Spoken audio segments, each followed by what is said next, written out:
Bien, bonsoir à tous. Merci à Tzedek d'avoir organisé ce moment. Et les frères et les sœurs de Tzedek savent à quel point nous, les décoloniaux, au QG décolonial, à Parole d'honneur, nous avions hâte qu'un moment comme celui-ci puisse avoir lieu. Il a lieu et vraiment, merci.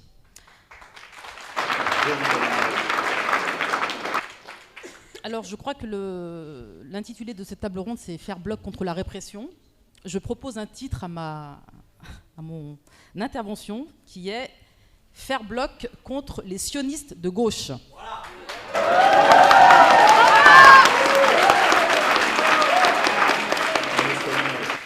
Alors, c'est important pour nous de faire cette intervention parce que dans le mouvement décolonial, dans le mouvement antisioniste, on voit apparaître et s'installer dans le paysage politique ce qu'on appelle des sionistes de gauche, et il me semble qu'il est important et urgent de leur faire un sort. Ce texte, je le lis au nom du QG décolonial, et donc c'est un texte collectif, et c'est pour ça que je le lis. Donc depuis quelques années, on voit se former une certaine convergence entre des milieux de gauche ou d'extrême gauche avec des milieux sionistes qui se réclament de la gauche, voire de l'extrême gauche, laquelle nous l'ignorons, et pire, qui se disent décoloniaux.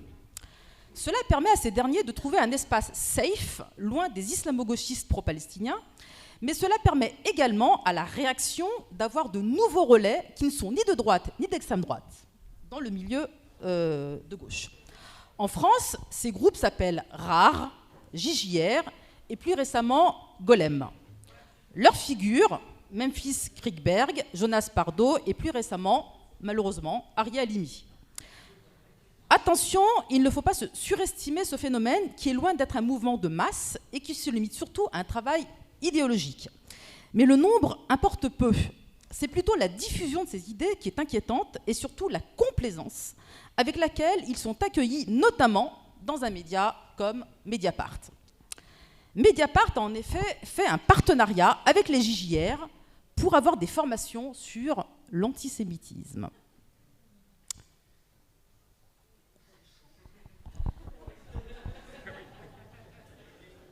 Tout à fait. Donc des sionistes qui font des formations à Mediapart sur l'antisémitisme. Voilà, c'est comme ça. Donc Mediapart a en effet un partenariat avec les JJR pour avoir des formations sur l'antisémitisme. La plupart de ces sionistes de gauche couvrent leur idéologie en utilisant l'expression d'antisémitisme systémique sans que l'on sache jamais ce qui se trouve derrière cette expression. Que ces personnes n'aient pas réellement d'analyse de l'antisémitisme et de ses liens avec le capitalisme ne devrait pas nous inquiéter plus que cela. Le véritable problème est qu'ils associent l'antisémitisme et l'antisionisme sans aucun recul critique. Ainsi, dans un entretien sur la chaîne Academ TV, Memphis Kriegberg, qui fait une thèse de doctorat sur l'antisémitisme à gauche, dit que l'antisionisme est un antisémitisme en ce qu'il refuse aux juifs le droit à un État. Tout d'abord, pour quelqu'un qui entend lutter contre l'antisémitisme, il est très étonnant de partir du même postulat que toute une frange de l'antisémitisme européen. En effet, les juifs n'auraient pas d'État. Pourtant, loin de les considérer comme errants, nous, les décoloniaux, les antiracistes politiques, les anti-impérialistes, nous les considérons bien comme des citoyens et certainement pas comme apatrides. Les juifs ont un État, les juifs français sont des Français, les juifs allemands sont des Allemands, les juifs tunisiens sont tunisiens et les juifs palestiniens sont palestiniens.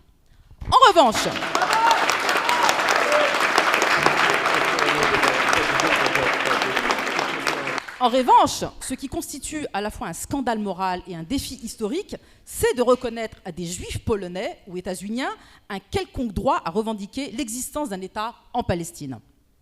C'est justement l'une des caractéristiques de l'idéologie sioniste qu'elle partage avec l'antisémitisme que de vouloir uniformiser les différentes populations juives, de les uniformiser. Comme l'écrit le romancier Rassan Kanafani, dans son étude sur la littérature sioniste, l'objectif du sionisme était de faire des juifs un peuple homogène, alors qu'il n'existait aucune unicité géographique, civilisationnelle, économique, culturelle ou politique jusqu'alors. Kriegberg, tout comme Jonas Pardo, reprennent pourtant l'idée, ancrée de longue date, du juif errant, sans État ni pays, lorsqu'ils accusent les antisionistes de vouloir dénier le droit aux juifs à avoir un État. Justement, la lutte contre le sionisme et l'antisémitisme est également une lutte pour que les juifs soient reconnus comme étant pleinement français, pleinement anglais, belges ou marocains. La lutte contre l'antisémitisme signifie également lutter pour que les juifs soient reconnus et traités comme des citoyens dans leur pays. Pour cela, il faut passer par une rupture de ce que nous appelons le pacte racial, qui unit les classes dirigeantes avec la société blanche. Mais pour en arriver là, il faut encore reconnaître que la France est un État racial, et ça, c'est déjà un combat en soi. Les défenseurs acharnés du sionisme ignorent tous les traditions réellement émancipatrices du judaïsme pour n'en garder que la caricature proposée par le sionisme. Car en plus du crime de sang contre les Palestiniens, le sionisme commet également un crime culturel contre le judaïsme en effaçant son histoire et sa culture. Un bon exemple en est la disparition du yiddish, qui était auparavant une langue vivante. L'homme israélien ne pouvait naître à la modernité occidentale, dont il est l'un des derniers avatars, qu'avec la destruction du Yiddishland. Cette confusion entre antisionisme et antisémitisme, constamment alimentée par la droite et ses relais, qui se présentent comme de gauche, participe non seulement à la légitimation d'une entreprise coloniale et raciste en Palestine, mais affaiblit également la lutte contre l'antisémitisme. Ainsi, le rare dans lequel Kriegberg s'investit, publiait un tweet soutenant les révoltes féministes en Iran, au motif que ce pays serait la menace numéro 1 pour Israël. Tweet rapidement effacé par ses auteurs. Même dans son soutien à des luttes dans les pays du Sud, la sécurité d'Israël semble primer sur les luttes en question pour ces sionistes de gauche. De plus, il s'agit d'un argument étonnant de la part d'un groupe qui prétend subir sans cesse l'injonction d'avoir à se positionner sur Israël. Qu'un réseau se disant lutter contre l'antisémitisme et tous les racismes soutienne Israël est plus que révélateur. Visiblement, la ségrégation raciale que subissent les Palestiniens ne s'inscrit pas dans tous ces racismes. Pour conclure, nous pourrions dire que le problème n'est pas que ce genre de position existe. Après tout, la gauche a toujours compté des figures soutenant des politiques racistes et coloniales. Ce qui nous inquiète davantage est l'acceptation de plus en plus grande de ces positions chez certains militants ou intellectuels de gauche. Rappelons ici que débattre des théories marxistes de la valeur est une chose. Mégoter son soutien à la lutte palestinienne, voire soutenir le colonialisme, en est une autre. On peut bien sûr avoir des désaccords, mais il doit également exister des lignes rouges. L'offensive des sionistes de gauche dans l'extrême gauche a un seul objectif, intimider et faire plier les derniers bastions politiques qui soutiennent la Palestine, qui refusent de se soumettre au chantage à l'antisémitisme et qui continuent de faire vivre une certaine idée de l'internationalisme.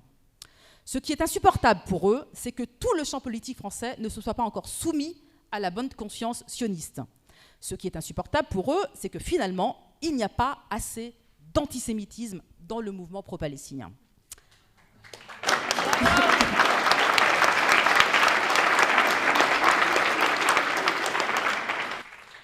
Depuis le 7 octobre, des dizaines, voire des centaines de manifestations contre le génocide et en soutien à la résistance palestinienne ont lieu. Et s'il y a un grand absent à ces mobilisations, c'est bien l'antisémitisme. Pourquoi ? Pourquoi ? Le travail politique a été fait. Il a été fait par des générations de militants.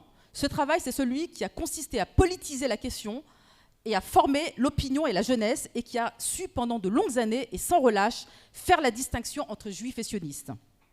Contrairement à celles et ceux qui, à gauche, se complaisent dans une certaine jouissance de la défaite, qui fuient les milieux des quartiers et de la banlieue suspects à leurs yeux de représenter le nouvel antisémitisme, les militants décoloniaux ont su à la fois entrer en empathie avec cette jeunesse avide de justice en Palestine et en même temps a compris qu'elle pouvait céder aux sirènes du discours démagogique, antisémite et simpliste, à la Soral.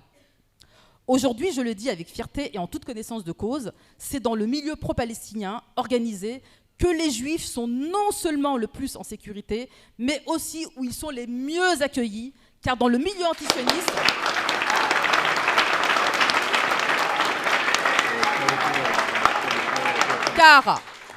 Car dans le milieu antisioniste, ce qui compte, c'est l'identité politique des gens qui rejoignent la lutte. Ce travail de politisation de l'antisionisme doit se poursuivre, car contrairement à ce que prétendent ces sionistes de gauche, c'est bien lui qui fait reculer l'antisémitisme.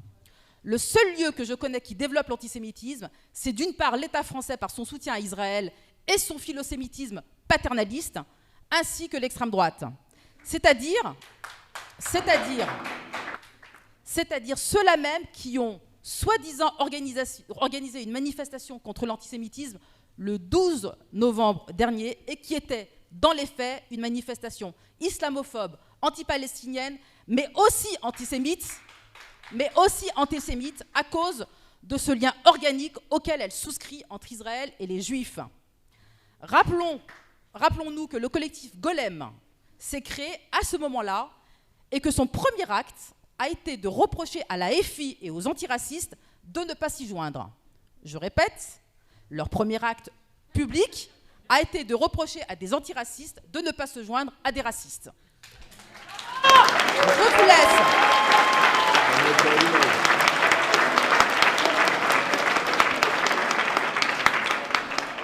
Je vous laisse donc méditer sur cette situation surréaliste que seule la France de Macron est capable de créer. Et enfin, je joins ma voix à toutes celles et ceux qui appellent à la marche du 21. Et je le dis en un seul mot, dans les années 60, Fanon nous a laissé une phrase. Il a dit, en parlant aux indigènes, il leur a dit « Quand vous entendez parler des Juifs, tendez l'oreille, on parle de vous. » Aujourd'hui, il s'agit de renverser la proposition de Fanon et de parler aux Juifs. Quand on parle mal des musulmans et des Noirs, tendez l'oreille, on parle de vous.